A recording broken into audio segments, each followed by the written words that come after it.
Tell him I was really funny. He didn't tell me. Oh, this is the very funny Thomas Hughes. That's how I want to be introduced. How is everyone doing tonight? Answer at the same time. I can't understand how you're doing now. You, how are you doing? Did you get your dressing on the side like you requested? You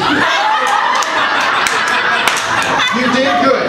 That is the ultimate concession of a food request when it comes wrong.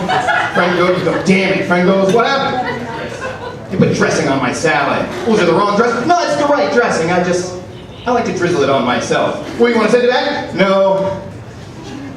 I'll eat it. With a feeling of generosity. I like that you're all here. Summer is about to be upon us. We got the World Cup now. It's good. We can take a break from pretending that we care about politics for a little while. Just pretend like we care about soccer for the next few weeks. And soccer. Russia, I don't know. Russia's got a lot of discrimination going on. I don't know how they get the soccer tournament being awarded to them. A friend of mine reminded me that your skin is the largest organ you have, which is true. But it's the only organ that we've decided, as many countries are going to organize their discrimination policies around that organ. Like, you never have countries decide, how pale is your gallbladder?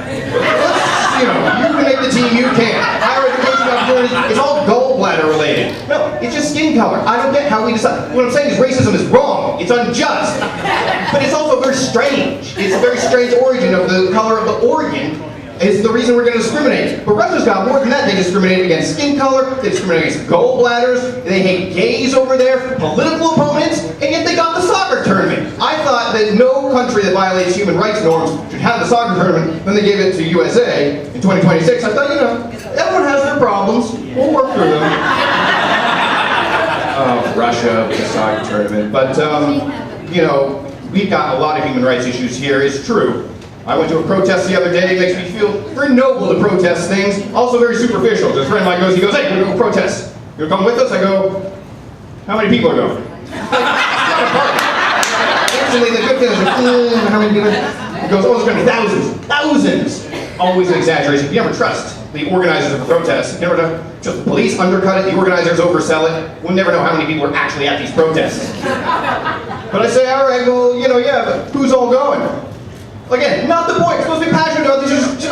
Lots of popular people are going to be there. NBC's going to be there. Huffington Post is going to be there. Huffington Post is like the person at the keg who just posts up by the keg. He's got the hose. You cannot avoid them. You have to make contact. Huffington Post will interview you if you go to a protest. ACLU is going to be there. I'm like, oh, ACLU, I'm there. That's going to be very popular. Then you get there. It's not quite as many people as you think. How do you leave a protest elegantly? So Scooby-Doo, sneak away. Someone sees you, and go, why are you leaving? You invent an imaginary line in your head. You say, as soon as someone mentions the Nazis, we're out of here. Because I can't accept talk like that. It doesn't matter what the protest is for. You could be advocating building a library, 5 to 10 minutes, give us some time, they're going to talk about Nazis. As soon as it happens, you're out of there. But what we were protesting is actually a serious issue. It's the separation of families at the border. Trump administration has put a zero-tolerance border policy down. So anyone coming across the border with young children, they're snatching them. And they're putting them in a former Walmart. It's true. In Texas, there's a former Walmart that says 1,500 immigrants are being held captive against their will in this former Walmart. So slightly less immigrants being held captive than a normal Walmart. People wonder why Trump is not sympathetic to separating families. This is a guy who's voluntarily separated from his own family multiple times in the past. He's not as sympathetic to the cause. His wife and kid live in a separate state. He's wondering, what's the problem here? But he is a human rights violator. Got together at the summit in North Korea, a couple of human rights violators talking. You realize there was no record of that meeting. We got pictures outside the meeting, but the meeting, there was no official note taker. There was no journalist in there. So all we have is the word of a compulsive liar, a mass manipulator, and a human rights violator. And Kim Jung-Un.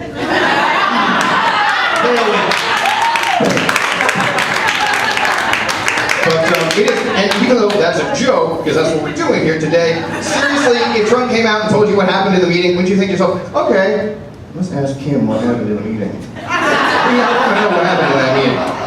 Well, lots of human rights violations going on. Trump has transformed this country. He's been accused of racism and xenophobia. And he's violated constitutional norms. He's wrecked our international alliances, being sued for financial misdealings, sexual impropriety.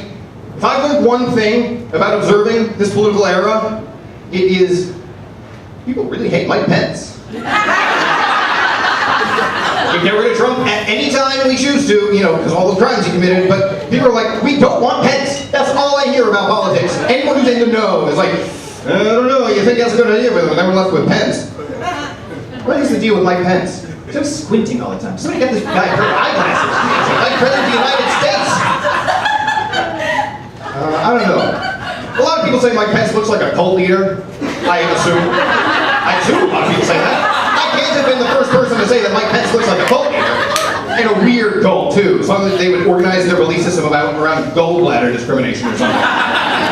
But anyway, Mike Pence, man, it's the devil you know versus the one you don't. Because Trump has been accused of attempted rape. But Mike Pence refuses to stay alone in the same room with a woman. He refuses, that's true. He refuses to stay alone with a woman. That means if it's Mike Pence, working late, there's a male aide there and a female aide there, and the guy goes, I'm gonna go down the hall for some coffee. Anyone want anything? Mike Pence will go,